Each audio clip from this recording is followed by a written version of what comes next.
A shaky phone video opens behind a coffee shop. A young black man in a plain white apron stands nervously across from a blonde barista. "Would you maybe want to grab dinner sometime?" he asks, voice soft, hopeful. She hesitates, then smiles awkwardly. "Oh, I don't think that's a good idea." A faint giggle behind the camera. The screen freezes on his face. The caption appears, "He really thought she'd say yes." And just like that, Malik Thompson becomes a meme. But what no one expected was what that one cruel moment would unlock. But what no one expected was what that one cruel moment would unlock. The smell of roasted coffee and cinnamon rolls lingered in the air behind Sweet Crumb's bakery, but Malik barely noticed it. He stood near the back entrance of the shop, apron dusted with flour, hands trembling slightly. This was the spot employees came for quick breaks, cigarette drags, or phone calls. But today for Malik, it was something else entirely. He'd rehearsed the words all morning while shaping croissants. He knew exactly what he wanted to say. And now, standing across from Emily, he could barely find them. Emily Dawson leaned against the railing, sipping her coffee, eyes bright as usual. She didn't seem to sense anything unusual. "Hey, Malik," she said cheerfully. Malik's throat tightened. "Hey, I was wondering, would you maybe want to grab dinner sometime? Just, me and you." There was a pause, just a beat, but it felt like eternity. Emily blinked, smile faltering. "Oh, I don't think that's a good idea," she said gently, eyes darting away. "You're sweet, though." Malik nodded quickly, masking the sting with a polite grin. "No worries. Just figured I'd ask." He turned and walked away before she could say anything else, keeping his posture straight, head high. He didn't hear the tiny click of the camera stopping. That night, the video hit TikTok. It was 15 seconds long, shaky and zoomed in. The caption, "Bro really thought she'd say yes." A sad violin track played in the background. The comments poured in by the thousands. "Oh, for effort though. He's cute, but come on. Nah, this is brutal." Malik didn't know any of it until the next morning. He was kneading dough in the prep area when his phone buzzed nonstop in his pocket. It buzzed again and again. He ignored it. At first, he liked quiet mornings. But when Sarah, the cashier, walked by and gave him a look, half sympathy, half awkward, he knew something was off. He washed his hands, stepped into the break room, and unlocked his phone. At the top of his notifications was a text from a college friend he hadn't heard from in months. "Yo, you're viral, bro. You okay?" Below it was a TikTok link. Malik stared at the screen, hesitated, then tapped it. And there he was, on display. His hesitation, his stutter, his quiet courage all turned into a punchline. The music, the timing, the caption. It was edited like a comedy skit. He read the comments. His chest tightened. He closed the app, reopened it, watched it again as if hoping the second time would feel different. It didn't. He sat down on the bench, phone in hand, heart sinking. There was no malice in his offer, just kindness, just a moment of vulnerability. But to the internet, that vulnerability had become content. The day moved slowly. Back at the counter, Malik kept his head down. He still smiled at customers, still served up cherry scones and chocolate croissants. But something behind his eyes had dimmed. Every time the door chimed open, he wondered if someone walked in just to see the guy from the video. Every time someone looked too long, he braced for laughter. Emily didn't say anything.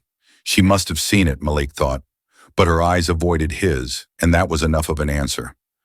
By the end of the shift, he was exhausted not from the work, but from the weight of invisibility turned hypervisibility. From being laughed at by strangers for something as simple as asking. That night he lay on his bed staring at the ceiling, the blue glow of his phone lighting the room. He deleted TikTok, turned his phone face down, told himself it would pass. But a part of him knew some things don't go away just because you pretend they didn't happen. The next morning the bakery felt different. The sounds were the same, the clink of trays, the low hum of the espresso machine, the occasional bell of the front door, but something in the air had shifted. Malik felt it the moment he walked through the back entrance. No one said anything, but they didn't have to. He nodded at Sarah. She smiled back a little too gently. Mark from the afternoon shift passed by without his usual fist bump. Emily was already at the espresso machine, focused eyes on the steam wand, her shoulders a bit too square. Malik pulled on his apron, dusted his hands with flour, and got to work. But his mind was louder than the kitchen. He'd been at Sweet Crumbs for 4 years. It wasn't just a job, it was routine rhythm, almost sacred. He came in before Dawn left when the counters were clean. He shaped the croissants by hand, made his own jam fillings, even labeled the gluten-free options with tiny hand-drawn hearts. On Sundays, he packed leftover pastries into brown paper bags and dropped them off at the nursing home 2 blocks away. He didn't do it for praise. It was just part of who he was. But now people looked at him like he was someone else. He avoided the front as much as he could that day, stayed in the kitchen, hands buried in dough. It was easier not to see their faces, easier to pretend nothing had changed. But the silence spoke louder than laughter ever could. At break, he sat alone at the corner table. Usually someone would join him, not today. Emily passed by on her way to refill milk. Their eyes met for a second. She looked like she wanted to say something, but didn't. Malik didn't blame her. He didn't blame anyone. Not really. No one had meant for the video to blow up. No one had told people to laugh. But they had laughed, and that was enough. That night, back in his 1-bedroom apartment on the edge of town, Malik sat at his kitchen table with his laptop open. The glow from the screen lit up the dark kitchen. He opened his email, drafted a message to his manager. "Hi, Jen, I think I need to step away for a while." He paused, deleted the last line, rewrote it. "It's probably best if I take some time off." Deleted again. He stared at the blinking cursor, then closed the laptop. He didn't sleep much. At 3 a.m., he found himself standing in front of the mirror in the staff bathroom. The overhead light buzzed softly. He looked at his reflection, the black apron, the white name tag, the tired eyes. He asked himself, not out loud, but loud enough to hear inside, "Am I still me after all this?" It was a strange kind of grief, not about losing a person or a thing, but losing a version of yourself that felt untouchable. He'd always thought that if he kept his head down, stayed kind, did good work, the world would leave him be. But 15 seconds, that was all it took. 15 seconds to be misrepresented, mocked, reduced. Still, he showed up the next day, quietly, punctually. He shaped dough like he always did. He wrote out the specials in neat cursive on the chalkboard. No one mentioned the video. No one mentioned anything. He didn't either. He told himself, just finish the week, then decide. He wasn't sure what decision would come, but putting one foot in front of the other felt like the only thing he had control over now. Somewhere online, comments had started to shift. A few scattered voices were beginning to push back, questioning why kindness was a joke. But Malik didn't know any of that. He had deleted the app, logged off, disconnected. And even if something was starting to turn in his favor, he didn't feel it yet. All he knew was the feel of dough in his palms, the weight of silence in the break room, and the faint aching hope that maybe someday people would see him for more than a punchline. It happened just after noon on a Thursday. The lunch crowd had begun to trickle in, college students, mostly still in hoodies and headphones, scanning their phones as they ordered. Malik was behind the counter restocking the pastry case with raspberry danishes when he heard it. Not loudly, barely above a whisper, but the words landed hard. "Yo, that's the TikTok guy." He froze, fingers hovering over the last tray. He didn't look up, didn't turn his head, but every muscle in his back tightened. The boy who said it chuckled softly, nudging the girl beside him. She glanced toward Malik, then quickly looked away. No one else in the shop seemed to notice. Or maybe they did. Maybe they just pretended not to. Malik straightened the tray, stepped back, wiped his hands on a cloth, and retreated into the kitchen with his heartbeat pounding in his ears. It had been days since he watched the video, if watching was even the right word. He had stared at it frozen, letting the worst version of himself loop endlessly until something inside him went numb. He thought foolishly that it would pass, that people would forget, but the internet doesn't forget, and now it was seeping into his real life. Sweet Crumbs, the place that once felt like home, no longer felt safe. Every door chime made his stomach knot. Every customer who lingered a little too long near the counter felt like a new witness. He couldn't tell anymore if they came for the croissants or for him. Even the break room had changed. Before it had been a space filled with soft laughter, lazy midday conversations, the scent of toasted bagels and bad coffee. Now when Malik walked in, conversations died. A silence would settle heavy and awkward, like everyone had just remembered who he was. No one said anything cruel. No one confronted him. That might have been easier. Instead, they simply avoided, slipped out sooner, lowered their eyes, acted as if proximity to his humiliation might be contagious. Even Jen, the manager who had always been kind, had stopped asking him to handle the front register. She said nothing, just assigned him to kitchen duty every shift, and he accepted it without question because part of him believed maybe he deserved it. Emily was the hardest part. They still shared shifts, still passed each other in the hallway, still existed within arm's reach. But it was like a pane of glass had risen between them. She had stopped saying his name, smiled too politely, never made eye contact. Her silence was not cruel, but it wasn't neutral either. It was apology wrapped in discomfort, and Malik wore it like a bruise. He started to question everything, not just the video, not just her response, but himself. Maybe he had misread the smiles, the compliments about his muffins. Maybe he had mistaken kindness for something more. Maybe he'd never really been seen at all. He began to retreat. Fewer words, fewer shifts. He avoided working the lunch rush, switched with coworkers whenever he could, choosing early mornings and late nights when the bakery was quieter and the risk of recognition smaller. He deleted TikTok, then Instagram, then the rest. He sat alone one evening after closing lights dimmed, oven humming in the background, the scent of bread still warm in the air. The trays were lined up neatly on the counter, ready to bake. But Malik just sat there staring at them. His voice came out small, almost inaudible. It was just a question, just dinner. How did it become this? The silence that followed was not new, but it was heavier that night. It pressed against his chest, coiled around his thoughts. He didn't cry. There were no tears left, just the dull throb of existing in a world that had pointed a spotlight at his most human moment and decided it was funny. He thought about quitting, for real this time, leaving Sweet Crumbs, moving to another city, starting over somewhere anonymous. Somewhere he could be Malik again, not that guy. But he stayed, out of inertia or stubbornness or maybe hope. And while Malik disconnected from the world outside, somewhere on Reddit, a thread was beginning to grow. A post titled, "We need to stop humiliating people for expressing love." It had barely a few dozen upvotes, just a handful of quiet voices saying the things Malik couldn't hear. Not yet. The internet, for all its cruelty, has a strange way of self-correcting, quietly, slowly, like a tide shifting just beneath the surface. And while Malik had signed off, vanished from the noise, that noise hadn't completely forgotten him. On Reddit, tucked within a growing thread under the category "Urchar Decency," still exists a comment stood out. It was posted under a re-upload of the now infamous video. The footage was the same, Malik nervous, sincere, being rejected, but the tone had changed. The caption read, "Why do we mock moments like this?" One anonymous user, GlassOwl32, replied, "The guy in that TikTok reminded me of my younger brother. Please stop making fun of him. Not everyone who gets rejected deserves to be humiliated. Some people are just kind." That comment struck a nerve. It climbed quickly, 10,000 upvotes in under a day.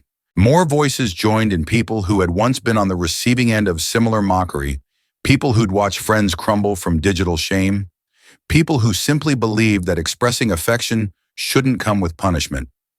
The tone shifted, not everywhere, not all at once, but enough to be felt. But Malik didn't know any of this. His phone remained off most days.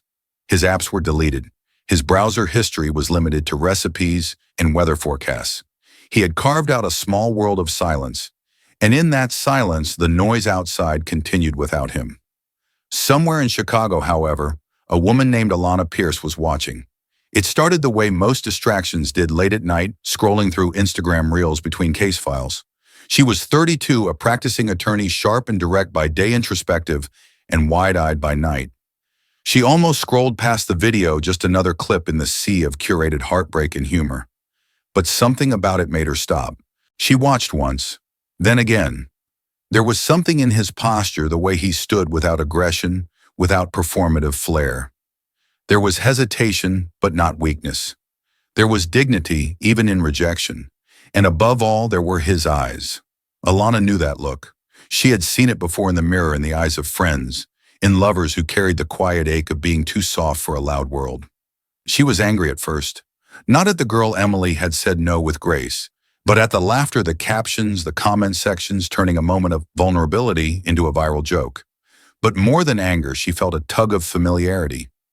Years ago, she had fallen in love with someone who didn't look like her, and when it ended, it wasn't just heartbreak, it was spectacle. People had opinions. People always did. So she searched for his name. It took a while. The video didn't tag him, but the internet leaves trails. Eventually, she found it: Sweet Crumbs Bakery, Eugene, Oregon. She could have messaged him, found his email, sent a DM like the hundreds of others surely had. But she didn't want to be part of the digital wave. She wanted to give him something slower, something real. If this man has been reduced to a meme, she wrote in her journal that night, I want to remind him he's more than that in words he can hold in his hand. She bought brown stationery paper from a corner bookstore, chose a black fountain pen instead of her usual ballpoint. Her handwriting was careful, unhurried. The letter wasn't long, just a few lines. She mailed it to the bakery's listed address. Days later, Malik found it tucked among supplier invoices and weekly coupons in the backroom mail pile. He didn't recognize the return address. No logo, no cent. Just to Malik Thompson in clean cursive in a Chicago zip code. He didn't open it right away. He folded it once, slid it into the pocket of his jacket, and carried it around like a stone in his coat. Something that didn't belong there, but somehow gave weight to his steps. He waited 3 days. Then one evening after closing, he sat alone near the ovens, still warm with leftover heat. The bakery was silent, wrapped in soft amber light. He reached into his pocket, unfolded the paper, and read, You were brave. That matters more than being liked. If you ever need someone to say it again, I will. Signed, Alana P. Malik stared at the letter, unmoving. For the first time in weeks, he didn't feel like a joke. He felt seen. Malik kept the letter in the inner pocket of his jacket, folded neatly and worn soft at the creases from being taken out, smooth flat, and read again. He didn't know why he kept returning to it. There were only 3 lines after all, but in a world obsessed with fast replies, likes, and dopamine surges, it felt like a note slipped under the door of his soul. No emojis, no digital trace, no links, just ink paper, and a name, Alana P., a city, Chicago, and a quiet affirmation he hadn't known he was aching to hear. In the days that followed, he didn't reply, not right away. Not because he didn't want to, but because he didn't know how. What do you say to a stranger who somehow saw past the noise and reached directly into your silence? So he did what he'd always done when the world became too loud, he wrote. Not letters to send, not even entries in a journal, but messy thoughts scrawled on scrap paper notes tucked into old recipe books. Single lines inked onto the backs of order forms. He wrote about shame, about isolation, about the color of loneliness, and the taste of being laughed at. Then he tore them up, threw them away, again and again. And yet something had shifted. He still showed up to work early, still rolled out dough before sunrise, but there was a looseness in his shoulders now and ease in his breath. When he greeted coworkers, his smile no longer felt like armor. It was just a smile. One afternoon, while checking the timer on a tray of lemon tarts, he caught Emily watching him. Their eyes met for only a second. She looked down, almost embarrassed, then walked away. Malik didn't chase the moment. He didn't need to. Whatever had once existed between them, real or imagined, had faded.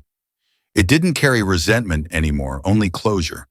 And Alana, though she had long stopped expecting a reply, still found herself checking the mailbox outside her office a little more attentively each morning. She hadn't written the letter expecting anything. She had sent it the way people light candles in empty churches, not to be answered, but to make peace with the silence.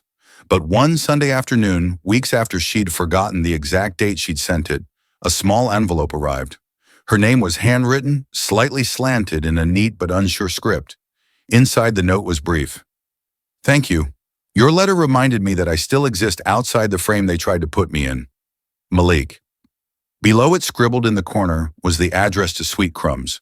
The following month, Alana flew to Oregon under the pretense of visiting a friend. She packed light a change of clothes, a scarf for the coastal wind, and a second-hand copy of a baking book she had once loved as a child but never learned to use. She marked the chapter on sweet rolls with a sticky note. When the taxi pulled up in front of the little bakery, the air smelled like butter and sugar. The windows were fogged with warmth, and inside she could see Malik behind the counter, sleeves rolled up, dusted in flour, laughing gently at something a customer had said. She stepped inside, and the bell above the door rang with the soft chime of possibility. Malik looked up. She walked to the counter, placed the book between them, and smiled. "I think this belongs to you." For a moment, neither of them moved. Then Malik reached for the book with slow hands and said, "You came all this way?" "You wrote back," she replied. "That was farther than I expected anyone to go." He gestured toward the corner table by the window, still empty that hour. She nodded, and they sat. There were no grand introductions, no awkward small talk. They spoke of food, of cities they'd never been to, of the difference between solitude and loneliness. Alana told him about the first time she stood up in court and how her voice had shaken so badly her client thought she was sick. Malik told her about the time he burned an entire batch of croissants at age 19 and cried in the alley out back because it felt like failure would be permanent. 2 hours passed without them noticing, and outside the world moved on. Cars honked, people scrolled, someone surely filmed something dumb to go viral. But inside that quiet corner of the bakery, no one held up a phone. No one captured it. No one tried to turn it into content. It wasn't a fairy tale.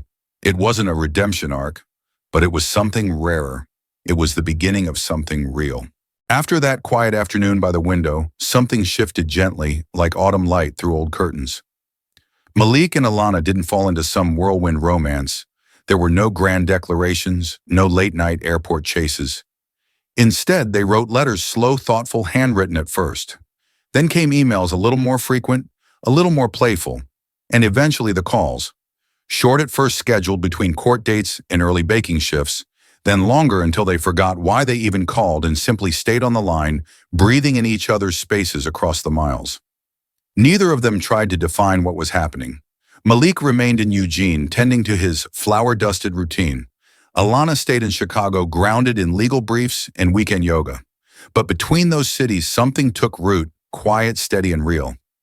Malik slowly returned to the digital world, though, with a different posture.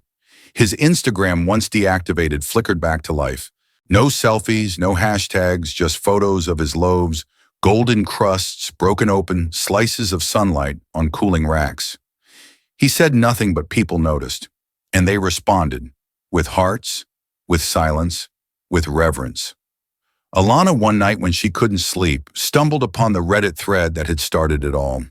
It had grown since then. The video link was still there, frozen in time, but now buried beneath hundreds of comments. Supportive ones, empathetic ones. One in particular caught her eye. "They say he found someone. I hope it's true.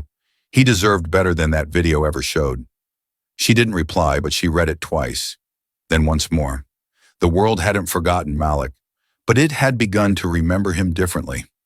One afternoon, Sweet Crumbs posted a flyer for a Thanksgiving gathering, a cozy evening for regulars and neighbors, something Malik had always wanted to do, but never quite had the nerve. This time he did. He invited Alana with a letter tucked inside a box of oatmeal raisin cookies.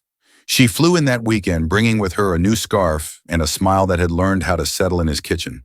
The event was simple: pumpkin scones, apple cider, jazz playing low from an old speaker.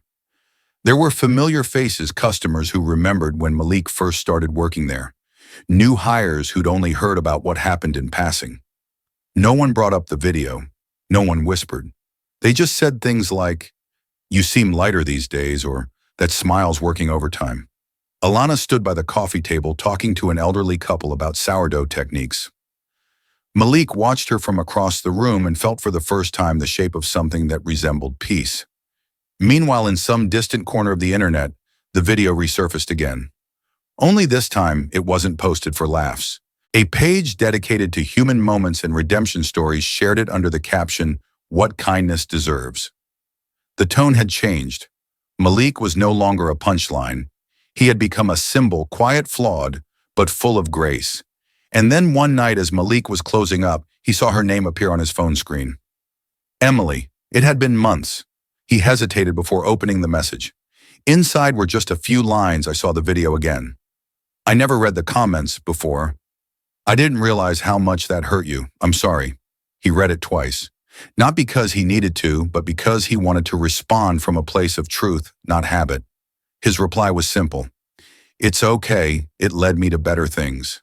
No bitterness, no anger, just clarity. Some days later, Malik posted a photo on his profile, a wooden table, morning light spilling across the grain, two hands intertwined, one dark, one light, flowers smudged on a thumb, no caption, no explanation. He didn't need one. The people who mattered understood, and the ones who didn't weren't the audience anymore. A year later, the bakery still smelled like it always had warm cinnamon butter and something intangible that made people linger a little longer than they needed to. But some things had changed. Sweet Crumbs was busier now. Maybe it was the word of mouth, maybe the comfort of a quiet place in a noisy world, or maybe it was something harder to explain. Customers still came for the flaky croissants and the soft chocolate chip cookies, but they stayed, many of them, for something else, something that couldn't be listed on a menu. At the front counter just above the register hung a small wooden board. It used to display the daily special. Now it held a simple handwritten quote, changed only once that year: bravery isn't loud. Sometimes it's just showing up again the next day. Malik had written it one morning without telling anyone. Just took a piece of chalk and wrote what he wished someone had told him back then.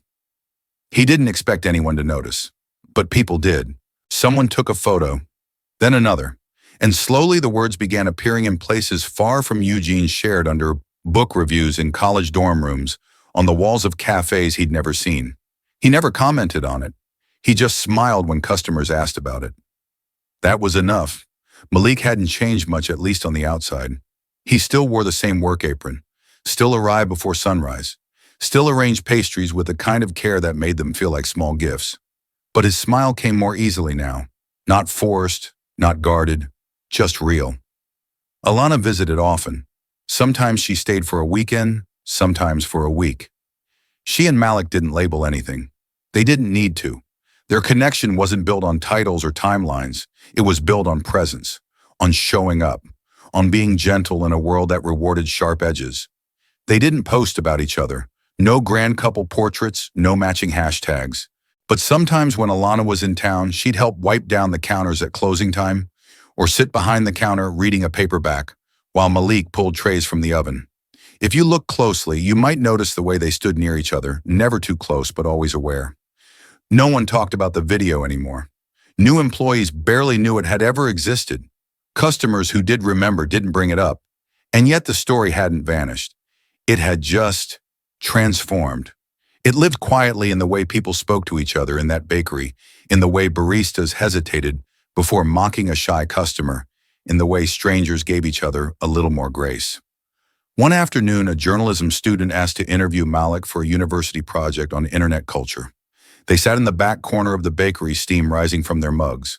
The student notebook balanced on one knee asked the question carefully, "Do you ever wish the video never happened?" Malik looked out the window for a long time. Cars passed. A woman crossed the street with a toddler. Inside, the staff laughed about a broken espresso machine.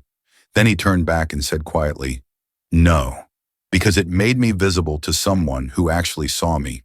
That one line wasn't clipped into a trending soundbite. It wasn't turned into merch or a movement, but it was repeated slowly in comments and captions and classroom discussions.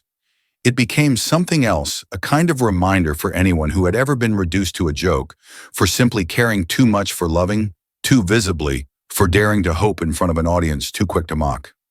And so the story settled into the fabric of things, not loud, not viral, but present. They called it eventually Love After Cruelty. No one really knew when the love had begun. There had been no dramatic turning point, no montage of reconciliation, just small gestures one after another, like notes in a song that no one meant to write, but everyone needed to hear. And the lesson that remained quietly, stubbornly, beautifully was this: sometimes the very thing that breaks you open in front of the world is also what lets someone else find you. And if you can stay tender, If you can stay kind, even when mocked for it, that might be the bravest thing you'll ever do. If this story touched something quiet in you, thank you for staying until the end. We believe that kindness, even when it's mocked, is worth protecting. If you've ever been laughed at for simply caring, know that you're not alone and that your softness is strength. Don't forget to like, subscribe, and share this story if you believe the world needs more reminders like this one. We're so grateful to have you here.